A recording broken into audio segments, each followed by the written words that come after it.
우리는 매주 금요일 날 기도에 대해서 다시 한번 점검하는 시간을 갖고 있습니다.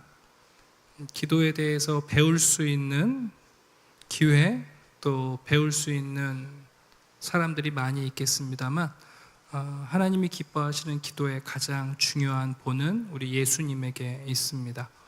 예수님께서는 기도하시면 언제나 하나님이 그 기도를 기뻐 받으셨고, 아마 제자들도 그런 예수님의 기도의 모습을 보면서 예수님의 기도는 좀 뭔가 다르다. 그래서 누가복음에 보면 제자들이 예수님께 기도를 가르쳐 달라고 부탁하는 장면이 나와요. 유대인들인데 태어나면서부터 배운 게 기도인데요, 기도를 몰랐겠어요? 아마 수많은 기도문들을 줄줄줄 외는 사람들이었겠지만 그런 의미가 아니라 정말 하나님이랑 교제하시고 하나님이 들으시는 기도를, 또 하나님께서 응답하시는 기도를 예수님에게 보면서 어떻게 기도하는 것이 옳은가. 예수님께서도 제자들이 다른 질문을 하면 어떨 때는 책망하시기도 하고 어떨 때는 답하지 않을 때도 있지만, 기도에 대해서 부탁하면 예수님께서 기도에 대해서 기꺼이 가르쳐 주셨습니다. 우리가 지난주에도 이 본문을 봤는데 우리가 5절에서 먼저 8절에 있는 말씀을 가지고 우리가 세 가지를 생각했죠. 예수님께서 제일 먼저 기도에 대한 태도를 말씀하셨어요.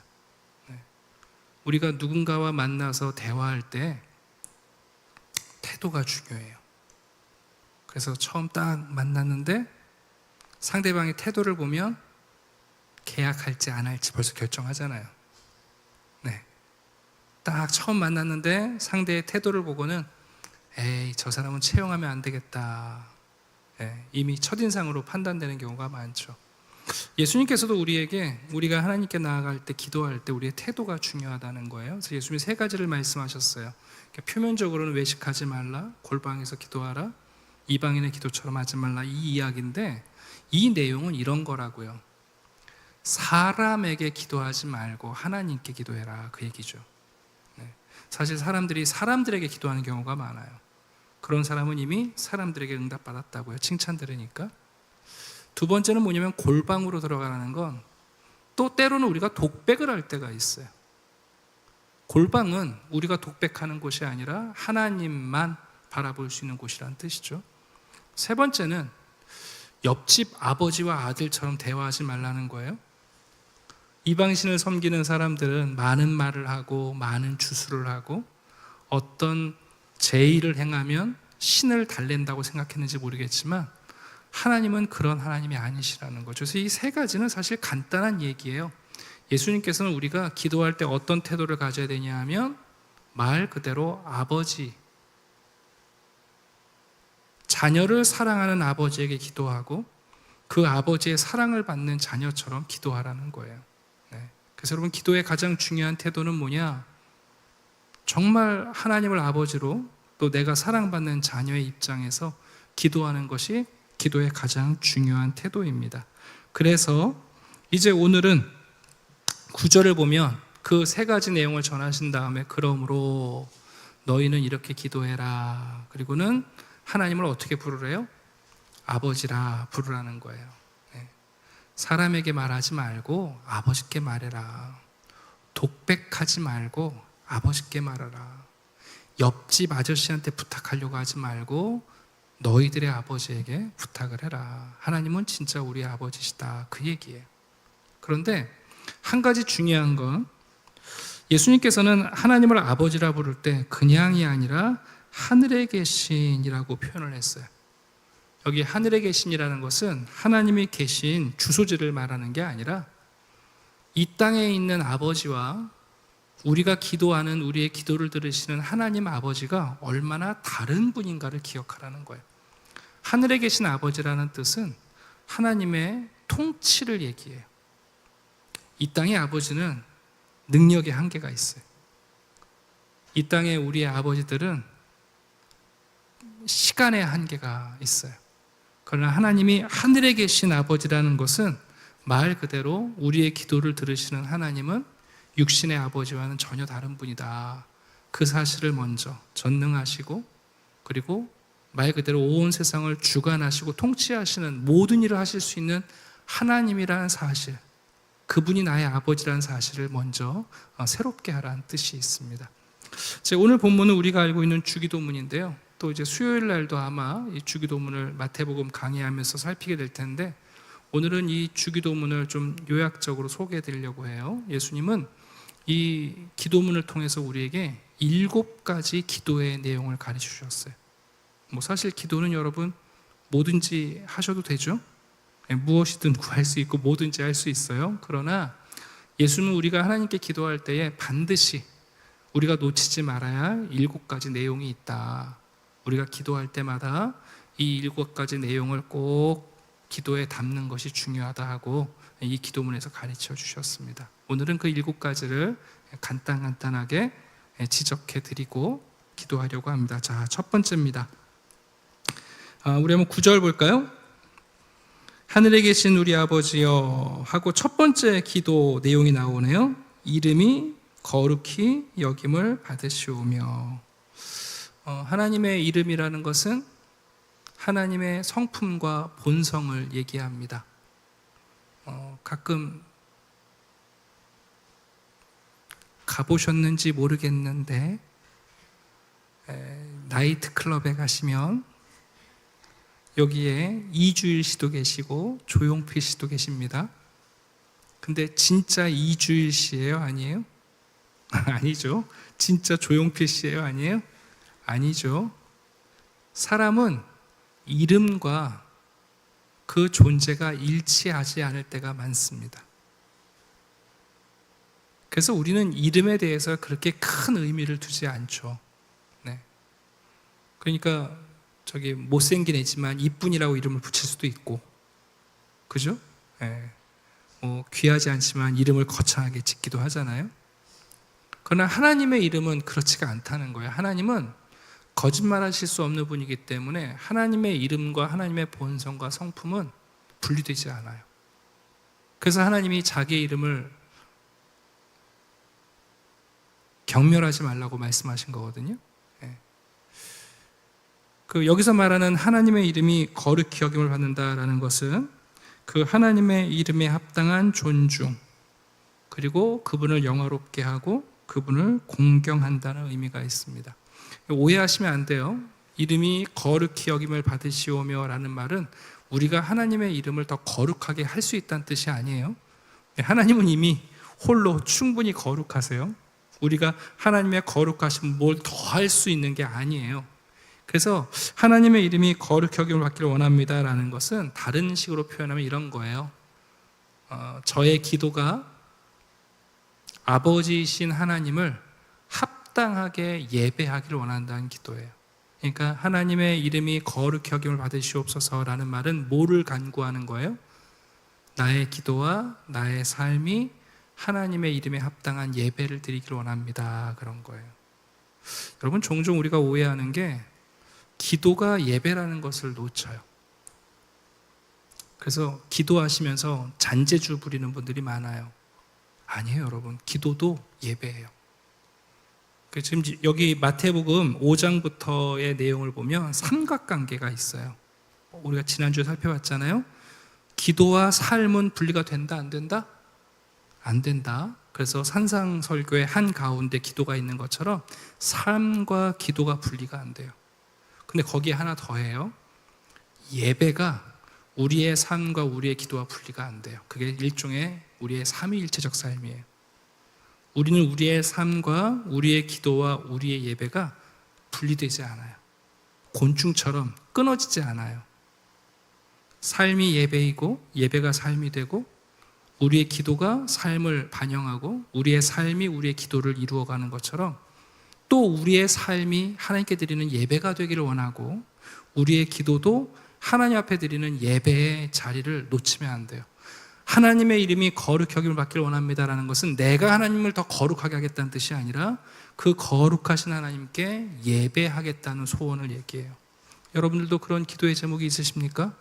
하나님, 제가 예배를 더 잘 드렸으면 좋겠습니다. 제 삶에서 더 많은 시간이 하나님께 드리는 예배의 시간이 되기를 원합니다. 단순히 이 기도가 나의 소원을 아뢰고 하나님을 설득하는 시간이 아니라 내 기도를 들으시는 하나님 앞에서 예배하는 시간이 되기를 원합니다. 네. 여러분, 이게 되게 중요한 거거든요. 데이트할 때 보면 남자아이들이 여자친구를 예배하잖아요. 시작부터 끝까지. 네, 미리 가서 기다리죠. 가방 들어주죠. 네, 뭐 필요하면 뛰어다니면서 서비스 하잖아요. 서비스. 영어로 서비스라고 하거든요. 네. 그러니까 여러분, 우리가 기도할 때 놓치면 안 되는 게 뭐냐면, 예수님이 말씀하신 거, 얘들아, 우리가 기도할 때 첫 번째 우리가 알아야 할 건 뭐냐 하면, 하나님이 우리랑 얼마나 다르신 분인지를 놓치지 말고 우리의 기도 가운데 이게 예배가 돼야 된다. 우리의 첫 번째 소원은 하나님을 예배하기를 원합니다. 그게 거룩히 여김을 받으시옵소서라는 의미예요. 네. 저는 뭐 예배 이렇게 준비할 때 이 사람 저 사람 성도들한테 막 역할을 맡겨서 할 수도 있죠. 근데 저는 할 수 있으면 우리 성도님들이 예배에 집중하게 되기를 기대해요. 네. 물론 우리 이제 주일날 말고도 새벽, 수요일, 금요일날 오시는 성도님들도 있지만, 사실 많은 성도님들, 한국교회 80% 이상의 성도들은 딱 주일날 한번 예배 드려요. 근데 그 주일날 한번 예배 드리는 것조차도 막 이렇게 난잡해지고 분산되어지고 막 이러면 되게 안타까워요. 저는 정말 우리가 예배를 잘 드리게 되고자 하는 소원이 있어요. 네. 제가 요즘 아무것도 안 하잖아요. 우리는 그냥 예배 드리고 있어요. 근데 이게 중요한 거예요. 네. 다른 거 다 잘해도 예배를 못 드리면 우리 하나님과 함께 하지 못하는 거고, 다른 거 못해도 우리가 그래도 약속한 예배 시간에 하나님께 집중하며 하나님께 나아갈 수 있으면 정말 귀한 거예요. 그래서 예수님이 말씀하셨어요. 너 우리들의 기도에 첫 번째 하나님에게 예배드리기를 원합니다 라는 우리의 소원이 담겨야 한다는 거예요. 그럴 때 하나님의 이름이 거룩히 여김을 받게 될 겁니다. 네. 기도가 어느 순간 예배가 되고, 예배가 어느 순간 기도가 되고. 그래서 바울의 서신을 보면 바울은 편지를 쓰다가도 갑자기 찬양을 하죠. 그러다 갑자기 기도를 또 해요. 네. 우리가 볼 때는 왜 이러시나, 그게 아니라 바울이 성도들의 삶을 지적하고 교훈하다가 갑자기 하나님을 찬양하고 또 갑자기 또 기도를 담고, 그거는 바울의 삶에서 분리되지 않는 거예요. 네. 그래서 첫 번째, 우리의 기도할 때 하나님, 제가 더 하나님의 이름에 합당한 예배 드리기를 원합니다. 제 삶이, 제 기도가 예배가 되기를 원합니다. 그래서 우리가 기도를 마쳤을 때 왜 공허하냐 하면, 기도를 도구로 쓰니까 공허한 거예요. 네. 우리가 기도가 도구가 되면 안 돼요. 기도가 예배가 될 때 기도 그 자체로서 여러분 가치가 있습니다. 자, 이제 두 번째는 이런 거죠. 나라가 임하옵시며, 다시 말하면 하나님의 나라를 위한 기도를 하라는 거예요. 근데 여러분, 이 표현에서 중요한 건 나라가 임하옵시며 라는 것은 언제 임하라는 거죠? 네? 지금 예수님께서 우리가 하나님께 기도할 때 하나님 나라가 임하옵시며 하며 하나님의 나라에 대한 기도를 하는데, 이 나라가 언제 임하라는 거예요? 지금 적금 붙고 나중에 적금 만기 때? 아니죠. 현재죠, 현재. 네. 여러분, 우리가 기도하면서 성도들이 놓치는 게 뭐냐면, 우리가 드리는 기도가 현재적 기도라는 걸 자꾸 놓쳐요. 예수님께서는 지금 말씀하시는 게 먼 훗날올 하나님의 나라를 도모하라는 뜻이 아니에요. 하나님의 나라를 위해서 뭘 투자해달라거나 하나님의 나라의 계획을 확장해달라는 기도가 아니라, 말 그대로 내가 지금 기도하고 있는 이 순간, 이 현장, 현재적 시간에 하나님의 나라가 임하게 해달라는 거예요. 그럼 그 나라의 여러분 통치에 가장 먼저 누가 순응해야 될까요? 기도하는 내가. 하나님의 나라가 지금 이 자리에 임해야 한다면 가장 먼저 누가 충성하고 여러분 그 나라에 순응해야 되냐면 내가. 그래서 이 나라에 임하옵시며 라는 것은 현재적인 하나님의 나라의 통치를 우리가 간구하는 거예요. 지금 기도하면서도 여러분 재밌는 건 사람들이 미루면서 기도해요. 네. 재밌는 얘기를 하나 해드리면, 출애굽기에 보면 바로가 하나님께 10가지 재앙의 채찍을 받으면서 괴로워하잖아요. 네. 출애굽기 읽으면 되게 재미있는 장면이 하나 나오는데, 개구리 떼가 와서, 주일학교 때 저희 전사님이 그런 설교하셨는데, 뭐 밥주바를 열어도 개구리가 나오고 뭐 이런 거, 밥도. 근데 개구리가 여러분 온 천지를 덮어가지고 고통스러워서 또 모세한테 그러잖아요. 아, 내가 졌다. 그래서 모세가 묻거든요. 그러면은 언제 이 개구리를 물러나게 할까요? 그래요. 근데 바로가 뭐라고 답변하는 줄 아세요? 여러분 같으면 뭐라고 그러시겠어요? 당장 안 그러실 텐데 바로는 내일 그런다고요. 그럼 출애굽기 보세요, 여러분. 모세가 바로한테 가서 개구리를 언제 물러나게 할까요? 그랬더니 바로가 내일 그런다고요, 여러분. 그 바로의 태도가 우리에게 있는 거예요. 지금 내가 기도하면서 여러분, 하나님의 나라가 임하옵소서라는 현재적인 하나님의 섭리를 우리가 놓치고 살아요, 기도하면서. 여러분, 예수님께 찾아왔던, 집에 아픈 아들을 위해서 찾아온 아버지가 있잖아요. 예수님 바지 붙잡고 내려가셔서 내 아이에게 손 얹고 기도해 살려주세요. 그런데 예수님이 뭐라고 그러세요? 네 아들이 나았다 그러시잖아요. 가라 그러신다고요. 여러분, 그 아버지가 고민이 되는 거 아니에요? 예수님 말을 믿고 갈 거냐, 아니면 못 믿고 끝까지 예수님 붙잡고 끌고 갈 거냐. 그죠? 근데 그 아버지가 그래도 믿고 가다가 종을 만나죠. 종한테 묻잖아요. 내 아들이 어떻게 됐냐? 살았습니다. 언제냐? 하고 시간을 따져보니까 언제예요? 예수님이 네 아들이 나았다 할 때. 여러분, 하나님의 나라가 임하옵소서라는 이 죽음의 기도는 현재적인 하나님의 나라의 구현을 생각하는 거예요. 성도들이 재밌어요. 작정 기도를 하면서 현재 하나님이 이루어질 걸 믿지 않아요. 40일 작정 기도했으니까 20일째 들어주시면 안 되는 거예요? 네? 어떻게? 아니, 40일 작정했으니까 20일째 들어주시면 안 돼요? 제가 지금 그 얘기를 하는 거예요. 40일 작정 기도하면서 40일이 되면 하나님이 들어주시겠지 생각하지, 왜 오늘 여러분 하나님의 나라가 제일 먼저 나를 통치하시고 나를 다스리시고 우리 가운데 역사하실 거 생각을 못 하는 거예요. 바로처럼 내일이니다. 하루라도 개구리가 뭘 그렇게 그립다고. 당장 그래야 되는데. 지금 예수님께서 말씀하시는 거예요. 너희들 기도할 때 그 나라가 임하옵소서. 하나님의 나라를 위해 기도한다는 건 그 나라가 지금 여러분 예수님이 이 땅에 오셔서 지금 우리를 다스리시잖아요. 이미 예수님이 만유의 주로 빌립보서 2장에 보면 이미 모든 무릎을 꿇고 예수를 주라고 고백하고 있는데 우리가 예수님께 순종할 내용을 미루고 있는 거라고요. 그 나라가 이 땅에 임하기를 원한다는 건 현재적으로 이미 예수님이 다스리신다는 거예요. 네. 자, 세 번째입니다.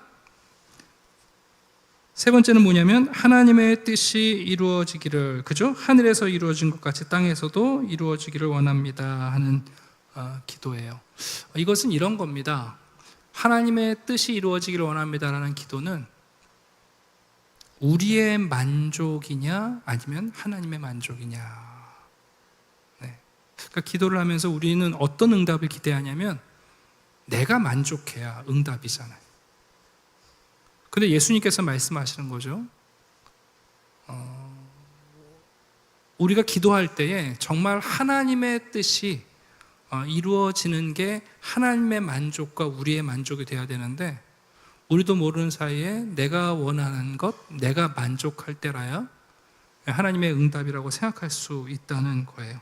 그래서 이 하늘에서 이루어진 것 같이 땅에서도 이루어지기를 원합니다라는 것은 하나님의 뜻이 이루어지는 것이 나의 만족이 되기를 간구하라는 뜻이죠. 사실 우리는 하나님의 만족과 우리의 만족이 다른 게 우리의 문제예요. 네, 하나님이 기뻐하시는 걸 정말 우리가 기뻐하지 않고 하나님이 싫어하시는 것이 우리의 기쁨이 될 때 우리가 정말 잘못 구하고 있는 거죠. 그래서 예수님은 이 얘기를 하시는 거예요. 하나님의 뜻이 이루어지길 원합니다라는 기도는 단순히 그냥 그게 일이 되는 게 아니라 그게 나의 만족이 되기를 원합니다. 그러려면 나의 성품과 나의 욕망과 나의 기대가 하나님의 뜻을 따라가야 되겠죠. 자, 네 번째입니다. 네 번째는 이제 일용할 양식을 위해서 기도하라고 말씀합니다. 참 감사한 것은 하나님은 우리를 육체로 지으셨고 우리가 뭐가 필요한지를 아세요. 여기 일용할 양식이라는 것은 단순한 양식만이 아니라 우리에게 필요한 모든 물질적 필요들을 모두 얘기합니다. 예수님께서는 영적인 필요만이 중요하다 말씀하시지 않습니다. 더군다나 여러분 놀라운 사실은 이 기도문의 순서를 보면 영적인 것을 구하기 전에 물질적인 것을 먼저 구하라는 거잖아요. 그 R.C. 스프라울의 글에 보면 아주 유머러스한 글이 나와요. 참 하나님께서 우리에게 그 다음 기도인 죄 지은 자를 사하여 준 것 같이 우리 죄를 사하여 주시옵소서 하고 일용할 양식의 순서를 바꾸지 않으셨다는 거예요. 그런 생각 해보신 적 있으세요? 만약에 여러분 이 기도문의 순서가 이렇게 바뀌어 있으면 내가 용서를 하지 않으면 먹을 걸 못 구하겠구나 이런 생각이 들 거 아니에요. 내가 용서받지 못하고 남을 용서하지 못하면 양식을 못 구할 텐데, 아니 그거 전에 우리에게 필요한 것이 무엇인지를 아신다는 거예요. 어떤 의미에서 그래서 하나님은요 불신자의 기도도 들어주세요.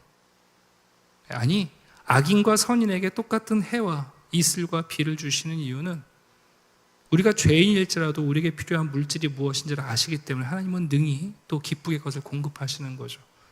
그래서 우리가 기도할 때 우리의 물질적인 구체적인 필요를 위해서 기도하는 것 전혀 문제 없어요.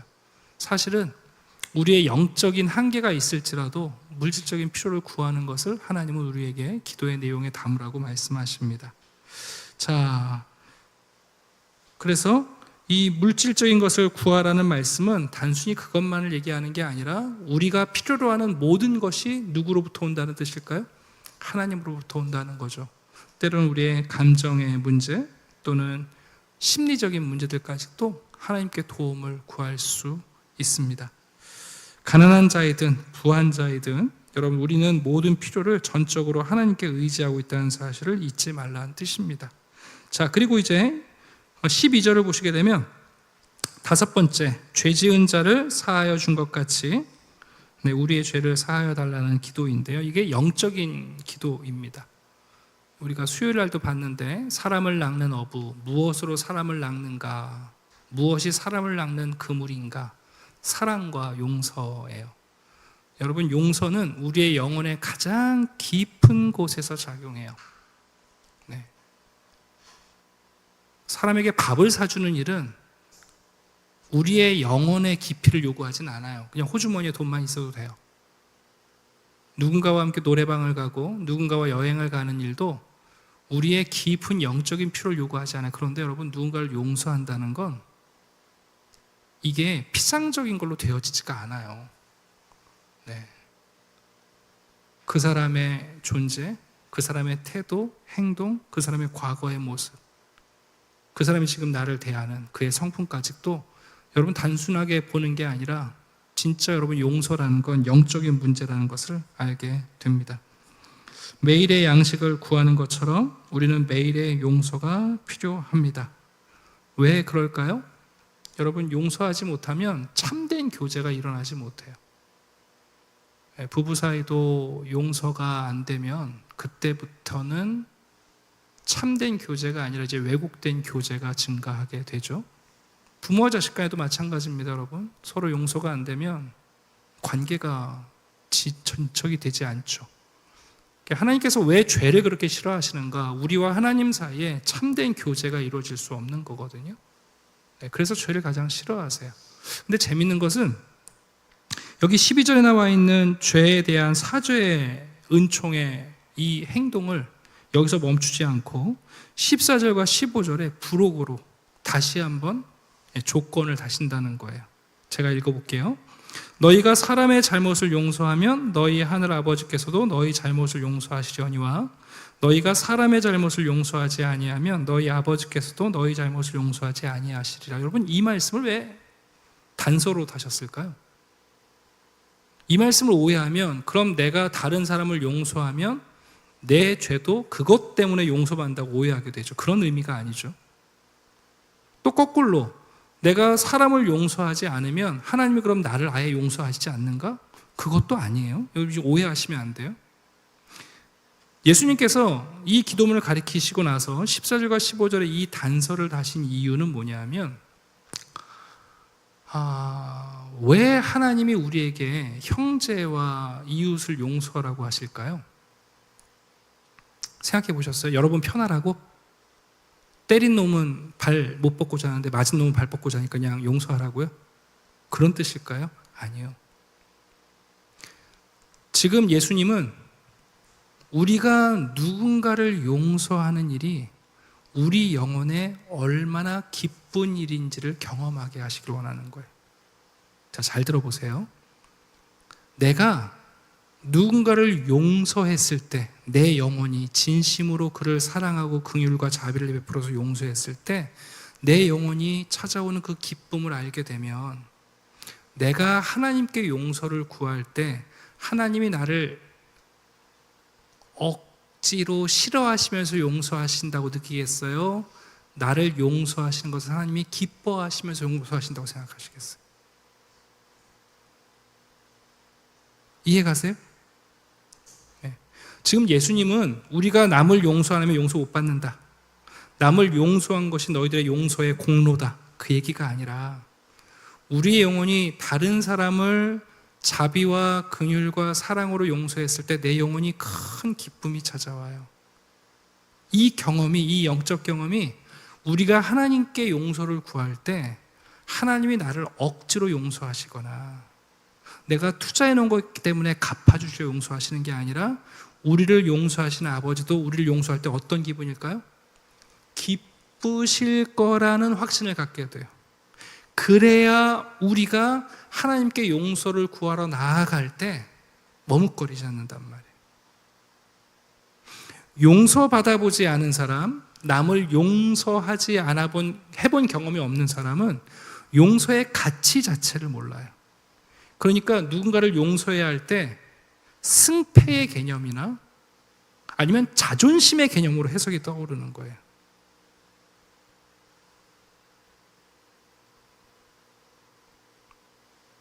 여러분, 진짜 우리의 영혼의 작용으로 누군가를 용서했을 때 우리 영혼이 큰 기쁨을 마주하게 되면, 용서란 그 자잘못의 문제와 보상의 문제가 아니라 영혼의 문제라는 걸 알게 돼요.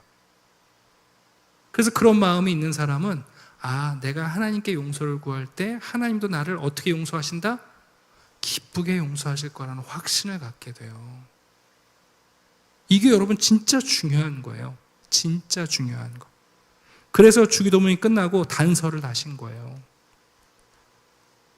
네. 그래서 여러분, 용서라는 건 진짜 영적인 강구예요. 가끔 인생 살다가 원수 같은 사람들 만나시죠. 제가 청년 사역할 때 보면 청년들이 직장에서나 학교에서 정말 까다로운 사람들 만나서 고생할 때 울면서 기도하거든요. 근데 제가 그 얘기를 해줘요. 그런 용서하지 못할 사람들, 용서하기 힘든 사람들을 위해서 기도하는 게 진짜 영적인 기도다. 무슨 기도해서 뭘 얻고, 기도해서 뭘 성취하고, 뭐가 고쳐지는 것도 하나님의 은혜지만, 그러나 그것은 아직까지 물질에 해당되는 기도인 거고, 우리가 영적인 기도가 뭐냐면 누군가를 용서하고 사랑해서 그 용서가 내 영혼의 기쁨이 되는 그 과정을 거쳐갈 때, 제가 사명 3가지 중에 하나가 뭐라고요?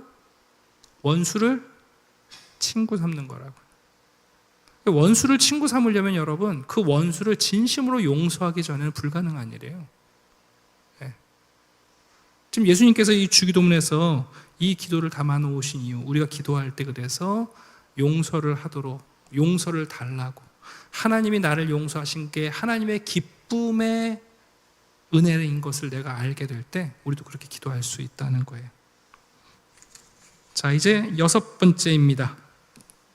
6번째 기도는 뭐냐면 시험에 들게 하지 마옵소서 하는 거죠. 악에서 구하옵소서 하는 기도입니다. 이것은 우리의 보호를 위한 기도예요. 하나님은 우리를 테스트하시고 훈련하시지만 우리가 범죄하도록, 죄를 짓도록 유혹하시진 않으신다고요? 근데 늘 우리는 솔직히 말하면 죄와 싸워 이기기에는 너무나 약한 사람들이에요. 제가 그런 비유를 들어요. 우리가 죄랑 싸운다는 건 마치 유괴범 앞에 있는 어린아이와 같아요. 우리 부모님들이 아이들 납치 안 당하게 하려고 교육하시잖아요. 뭐라고 교육하세요? 낯선 사람이 오면 따라가지 말아라. 예? 맛있는 거 사줘도 너 쫓아가면 안 된다. 그죠? 근데 여러분, 아이들이 교육 잘 받아요. 네, 알았어요. 근데 나중에 유괴범한테 끌려가는 아이들 보면 뭐라고 그래요? 그 이모가 엄마 친구라고 했어요. 그러는 거 아니에요? 여러분, 유괴범 방지할 수 있는 아이가 교육이 됩니까? 아니, 하다못해 여러분, 아이가 말을 안 들면 냅다 들고 갈 텐데, 죄 앞에서 우리의 인생이란 게 뭐가 가냐? 꼭 유괴범 앞에 있는 아이와 같아요. 여러분, 이걸 우리가 마지막까지 인정하지 않으면 오만하게 우리가 넘어지기 쉬워요. 예수님은 그래서 우리가 하나님께 기도할 때 꼭 우리의 보호를 위해 기도하라는 거예요. 시험에 들지 않도록, 우리가 악에 빠져들어갈 때 우리를 구하도록. 그 기독교의 2000년 역사 가운데 경건하신 분들이 죄와 유혹과 시험에 대해서 많은 묵상의 글들을 남겨놓으셨어요. 제가 좋아하는 책이 존 오웬이 쓴 죄와 유혹이란 책인데, 그분이 정말 죄에 대해서 심층적으로 우리에게 경고하시는 내용이 있어요. 근데 모든 죄는 두 가지가 있어야 한다는 거예요. 첫 번째는 죄를 짓고 싶은 욕망. 두 번째는 뭐냐면 그런 조건. 두 가지가 만주할 때 우리가 범죄한다는 거예요. 그러니까 재밌는 건 뭐냐면 그런 기회가 있어도 내 안에서 욕망이 작용이 안 되면 그 기회가 죄의 기회가 안 되는 거죠. 그죠? 욕망이 있어도 사실은 그런 조건이 안 주어지면 죄 짓고 싶어도 지어요, 못 지어요? 못 짓는 거예요. 근데 인간은 다 똑같아요. 다윗만 범죄한 게 아니라 우리도 욕망이 작용하고 기회가 주어지면 넘어가는 거예요. 하나님께서 우리를 지키시는 방식이 욕망과 기회를 다 없애시는 게 아니라, 우리가 기도한다는 건 뭐냐면 때로는 내게 욕망이 있을 때 그런 조건이 생기지 않도록 피할 길을 만들어 주시는 거죠. 그런 기회가 있지만 내 안에서의 그 욕망이 다른 것으로 더 큰 기쁨에 사로잡히게 될 때 그 기회가 내가 넘어지지 않게 되는 거예요. 예수님께서 지금 시험에 들게 하지 마시고 악에서 구하소서라는 것은, 여러분, 우리가 기도할 때마다 하나님께 꼭 우리를 보호해 달라는 기도를 드려야 합니다. 그래서 6가지 내용. 마지막에 이제 7번째는 뭐냐면 나라와 권세와 영광이 아버지께 영원히 있사옵나이다. 아마도 예수님이 가르쳐 주신 기도에는 없을 수도 있어요. 가로로 되어 있죠. 그러나 이 내용을 통해서 우리에게 마지막으로 얘기하시는 건 뭐냐면 기도의 보상 심리에 빠지지 말라는 거예요. 여러분, 기도 자체는요, 우리의 공로가 아니잖아요.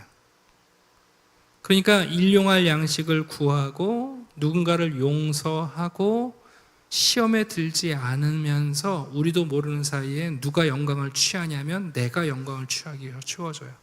봤지? 그리고 그 기도의 능력, 결과를 나의 권세처럼 여길 수 있죠. 다시 말하면 기도를 받으시고 기도를 들으시고 기도에 응답하신 하나님께 모든 권세와 영광을 돌리는 게 아니라 어느 순간 마지막에 이 기도가 공로가 돼서 나에게로 돌아올 수 있다는 거예요. 그게 일종의 보상 심리예요. 저는 사람들이 공든 탑을 무너뜨리는 건 다른 사람이 아니에요. 다 자기 자신이에요. 참 인간이 그래요, 여러분. 어느 순간 이 보상 심리가 나를 사로잡게 되면 그동안 애써서 쌓아온 나의 인생을 내가 허물어 버려요. 네. 저는 목사니까 많은 목회자들을 보면 젊어서부터 헌신하셔서 교회를 키우시고 성도들을 사랑하셨는데 마지막에 은퇴할 때 보상 심리에 사로잡히거든요. 자신이 전했던 메시지와 사역의 내용들을 마지막에 다 여러분 무너뜨리고 가세요. 기도도 그래요, 여러분. 실제로 우리가 열심히 기도하고 그 기도를 통해서 어떤 일들을 이룰 수 있지만 그것이 마지막에 나의 권세, 나의 영광, 나의 능력이 되어버릴 때가 많아요. 예수님께서 지금 이 주기도문, 기도문에서 우리는 7가지의 기도의 내용을 우리가 소개받고 있어요. 예수님 말씀하신 걸. 그러므로 너희가 사랑받는 자녀처럼 사랑하는 아버지께 기도하듯이 기도해야 된다. 그게 기도의 태도다. 사람에게 기도하지 말고, 독백하지 말고, 다른 데서 기도 흉내내고 배우지 말아라. 나를 사랑하는 아버지께 사랑하는 아들처럼 기도하면 된다. 그런데 그 아버지는 하늘에 계신 아버지, 이 땅에 있는 아버지와는 다르다. 정말 전능하시고 모든 주권을 갖고 계신 분이니까 그 차별성을 가지고 기도해라. 그리고 우리의 기도가 첫 번째는 예배가 되도록, 하나님, 제가 기도하면서 하나님에 대한 경외와 하나님의 이름에 합당한 기도와 예배가 될 수 있도록 기도하라는 거죠. 그래서 이 7가지 내용을 우리에게 소개해 주신 거예요. 그러니까 주기도문은 주문도 아니고, 주기도문은 뭐 암기해서 무슨 영적 능력이 나타나는 게 아니라 정말 우리의 기도 안에 무엇이 담겨야 하는지를 지금 예수님께 소개하고 계세요. 이제 금요일마다 우리가 기도할 때는 제가 말씀드리죠. 금요 기도회는 공적 기도 시간이에요. 교회들마다 그 공적인 기도 모임 시간을 다 사적 기도로 채우는 경우가 많아요. 그건 개인적으로 하시면 돼요. 금요일날 우리가 모여서 기도하는 이유는 공적 기도예요. 그래서 제가 기도 제목을 늘 말씀드리잖아요. 하나님의 나라와 그 영광을 위해서 먼저 기도하고, 나라와 민족을 위해서 기도하고, 또 지도자들을 위해서 기도하고, 한국 교회를 위해서, 또 교계 지도자들을 위해서, 우리 교회를 위해서, 다음 세대 선교사를 위해서. 이 공적 기도의 시간이에요. 네. 이거를 여러분 잘 우리가 분별해야 돼요.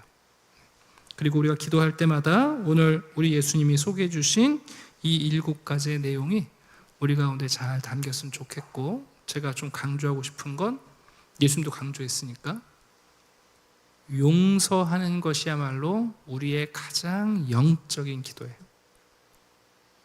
그 용서를 통해서 내 영혼이 기쁠 때 우리는 나를 용서하시는 하나님의 기쁨을 알게 돼요. 그게 여러분, 하나님을 아는 가장 고상한 지식이에요. 그걸 알 때 그리스도의 십자가가 그저 우리의 죄책감이 아니라 우리의 영광으로 다가오는 거예요. 왜 바울이 죄가 많은 곳에 하나님의 은혜가 넘쳤다고 말하는지를 이제야 이해하는 거예요. 그래서 예수님이 부언을 하신 거예요. 야, 근데 너희들이 다른 사람을 용서해 보지 않으면 너희들의 죄가 용서받는다는 게 뭔지 알 수 없다. 네. 지금 그 얘기를 부언으로 설명하신 거예요. 어쩌면 이제 여러분의 인생 가운데 누군가를 용서하는 일이 가장 어려운 일이에요. 알아요. 저도 원수들이 많았거든요. 알아요.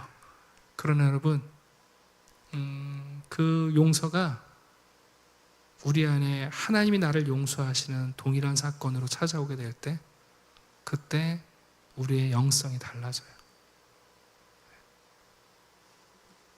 아직도 미워하는 분들이 많으세요? 좀 있으면 다 죽어요. 그러니까 죽기 전에 용서하세요.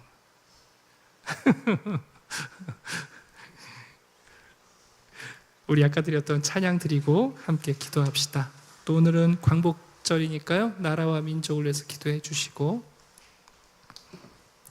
나 아닌 그리스도로 우리 찬양하고 함께 기도하겠습니다.